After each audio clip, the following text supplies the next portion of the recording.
Hello दोस्तों, welcome back to my channel. आपका स्वागत है एंड मैं आशा करती हूँ आप लोग बहुत अच्छे होंगे। तो आज हम बात करेंगे एक ऐसे पर्व की जो माँ की ममता, श्रद्धा और संतान की लंबी आयु से जुड़ा हुआ है, अहोई अष्टमी। आप में से बहुत से लोग इसे जानते होंगे और कुछ के लिए ये नई जानकारी हो सकती है। तो चलिए आज इस पर्व के हर पहलू पर विस्तार से चर्चा करते हैं। अहोई अष्टमी का महत्व और कहानी। अहोई अष्टमी का पर्व खास तौर पर माताओं द्वारा अपने बच्चों की लंबी उम्र, सुख और समृद्धि के लिए मनाया जाता है। यह पर्व विशेष रूप से उत्तर भारत में बहुत लोकप्रिय है।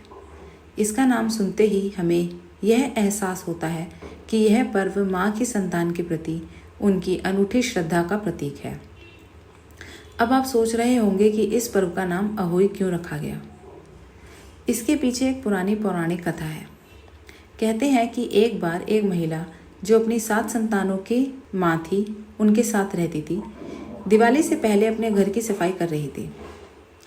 फिर वह जंगल में कुछ मिट्टी लाने के लिए गई और वहाँ गलती से उसने एक शेरनी के शावक को अपने खोदने वाले औजार से मार दिया। इस कारण शेरनी ने उसे श्राप दिया कि उसके बच्चे की भी वही दशा होगी।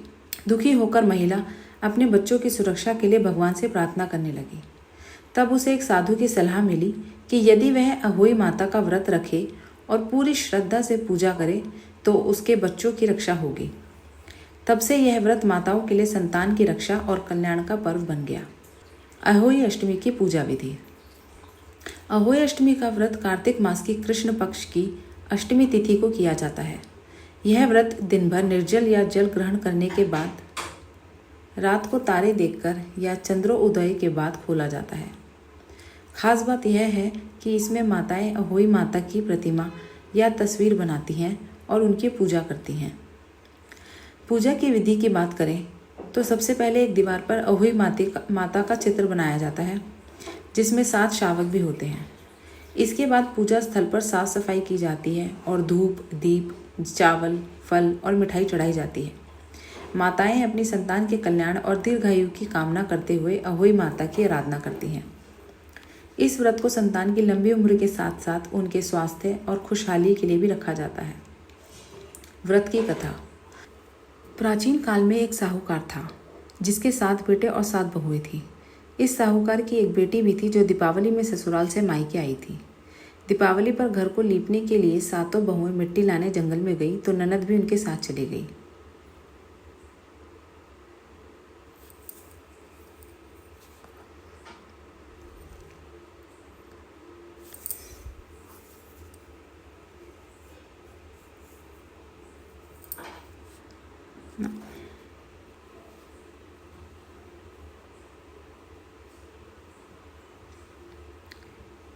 एक साहूकार था जिसके 7 बेटे और 7 बहुएं थी। दिवाली से पहले कार्तिक अष्टमी को 7 बहुएं अपनी इकलौती ननद के साथ जंगल में जाकर खदान में मिट्टी खोद रही थी। वहाँ स्याहू की मांद थी। मिट्टी खोदते समय ननद के हाथ से स्याहू का बच्चा मर गया। तो यही सही है।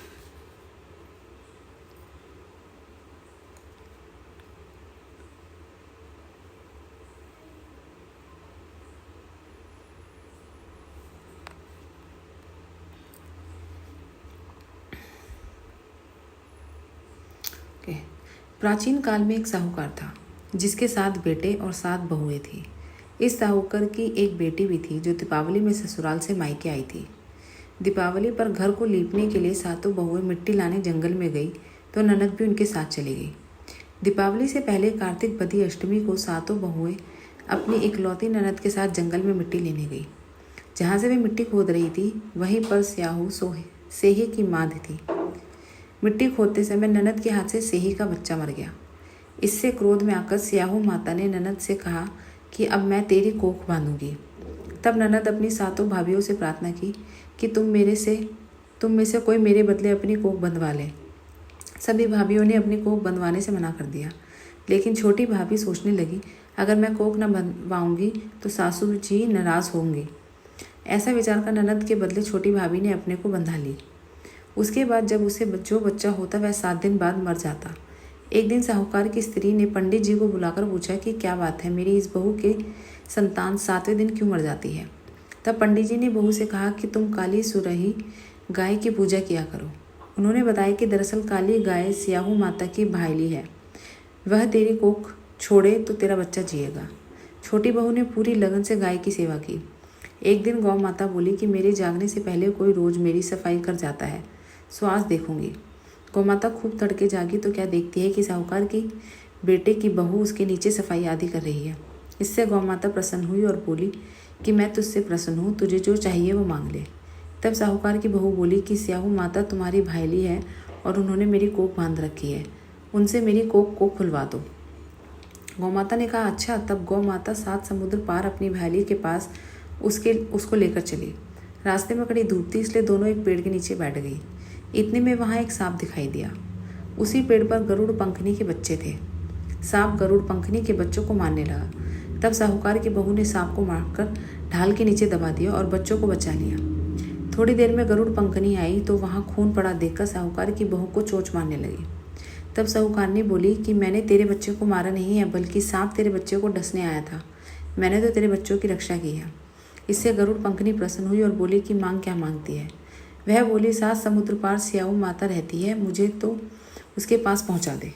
तब गरुड़ पंखनी ने दोनों को अपनी पीठ पर बैठाकर स्याहू माता के पास पहुंचा दिया। स्याहू माता उन्हें देखकर बोली कि आ बहन, बहुत दिनों बाद आई। फिर कहने लगी कि बहन मेरे सिर पे जूं पड़ गई है। तब सुरही के कहने पर साहूकार की बहू ने सिलाई से उसकी जुएं निकाल दी। इस पर स्याहू माता प्रसन्न होकर बोली कि तेरे 7 बेटे और 7 बहुएं हों। साहूकारनी बोली कि मेरा तो एक भी बेटा नहीं, 7 कहाँ से होंगे। स्याहू माता बोली वचन दिया, वचन से फिरूँ तो धोबी के कुंड पर कंकरी होऊं। तब साहूकार की बहू बोली, माता बोली कि मेरी कोख तो तुम्हारे पास बंद पड़ी है, जा तेरे घर तुझे 7 बेटे और 7 बहुएं मिलेंगी। तू जाकर अजमा 7 अहोई बनाकर 7 कढ़ाई करना। वह घर लौट कर आई तो देखा 7 बेटे और 7 बहुएं बैठी हंस व खुश हो गई। उसने रात अहोई बनाई, 7 उजमान किए, 7 कढ़ाई की। दिवाली के दिन जेठानियाँ आपस में कहने लगी कि जल्दी जल्दी पूजा कर लो, कहीं छोटी बहू बच्चों को याद करके रोने न लगे। काफ़ी देर तक रोने की आवाज़ नहीं आई तो जेठानी ने बच्चों को भेजा। बच्चों ने देखा और वापस जाकर कहा कि चाची तो कुछ मान रही है, खूब उजमान हो रहा है। यह सुनते ही जेठानी दौड़ी दौड़ी उसके घर गई और जाकर पूछने लगी कि तुमने कोख कैसे छुड़ाई। वह बोली तुमने तो कोख बंधाई नहीं, मैंने बंधा ली। अब स्याहू माता ने कृपा करके मेरी कोख को खोल दी है। स्याहू माता ने जिस प्रकार उस साहूकार की बहू की कोख खोली, उसी प्रकार हमारी भी खोली है, सबकी खोली है, कहने वाले की तथा हुंकार भरने वाले तथा परिवार की कोख खोली है। जय अहोई माता। तो ये थी अहोई अष्टमी की कथा। अब हम आगे बढ़ते हैं। अहोई अष्टमी की कथा बहुत महत्वपूर्ण मानी जाती है। पूजा के दौरान महिलाएं इस कथा को सुनती हैं या खुद इसे पढ़ती हैं। यह कथा हमें सिखाती है कि किस तरह सच्ची श्रद्धा और विश्वास के साथ किया गया व्रत हमारी मनोकामनाएं पूरी कर सकता है। इस पर्व में एक प्रमुख बात यह है कि माताएं सिर्फ अपने संतानों के लिए ही नहीं, बल्कि उनके भविष्य और खुशियों के लिए भी प्रार्थना करती हैं। कथा के माध्यम से यह संदेश भी मिलता है कि हमें अपनी गलतियों को माने और प्रायश्चित करें। जैसे उस माँ ने अपने बच्चों की भलाई के लिए व्रत रखा और उसका फल भी उसे मिला। यह हमें सिखाता है कि गलतियों को सुधारने का मौका हमेशा होता है। अहोई अष्टमी और अन्य त्योहारों के साथ संबंध। अगर हम अहोई अष्टमी को दूसरे त्योहारों के साथ तुलना करें तो यह करवा चौथ के कुछ दिनों बाद आता है। जहाँ करवा चौथ में पति की लंबी उम्र के लिए व्रत रखा जाता है, वहीं अहोई अष्टमी विशेष रूप से संतान के लिए होता है। यह 2 त्योहार एक दूसरे से जुड़े होते हैं, जो परिवार और रिश्तों की महत्व को दर्शाते हैं। इसके अलावा अहोई अष्टमी का विशेष महत्व उन महिलाओं के लिए भी है जिनके संतान नहीं है। ऐसी महिलाएं भी इस व्रत को करती हैं ताकि उन्हें संतान सुख की प्राप्ति हो सके। इस व्रत के दौरान महिलाओं में एक अद्भुत ऊर्जा और सकारात्मक देखी जाती है, जो उनके विश्वास और श्रद्धा को दर्शाती है। आधुनिक युग में अहोई अष्टमी। आजकल के समय में जहाँ जीवन बहुत तेजी से भाग रहा है, लोग अपने रीति रिवाजों और पर्वों से थोड़े दूर होते जा रहे हैं, लेकिन अहोई अष्टमी का व्रत आज भी उतनी ही श्रद्धा और विश्वास से किया जाता है। माताएं अपनी व्यस्त जीवन शैली में भी इस व्रत को पूरे विधि विधान से निभाती हैं। इस पर्व का महत्व समय के साथ और बढ़ गया है, क्योंकि यह हमें हमारी परंपराओं और रिश्तों की अहमियत की याद दिलाता है। तो दोस्तों, यह थी अहोई अष्टमी के बारे में विस्तृत जानकारी। यह पर्व सिर्फ एक व्रत नहीं, बल्कि माँ और संतान के बीच के अटूट प्रेम और समर्पण का प्रतीक है। आशा है कि इस जानकारी से आपको अहोई अष्टमी के बारे में कुछ नया जानने को अवश्य मिला होगा। आप भी इस पर्व को अपने तरीके से मनाएं और अपनी संतानों की खुशहाली के लिए प्रार्थना करें। धन्यवाद कि आपने मेरे साथ समय बिताया। मैं जल्द ही किसी और दिलचस्प विषय पर आपके सामने फिर से हाजिर होंगी। तब तक के लिए अपना ध्यान रखें और हमारी सांस्कृतिक धरोहर को संजो कर रखें। और अगर आपने मेरे चैनल को अभी तक सब्सक्राइब नहीं किया है तो प्लीज़ सब्सक्राइब करें, लाइक, शेयर और कमेंट ज़रूर करके बताएं कि आपको अहोई अष्टमी के बारे में जानकर कैसा लगा।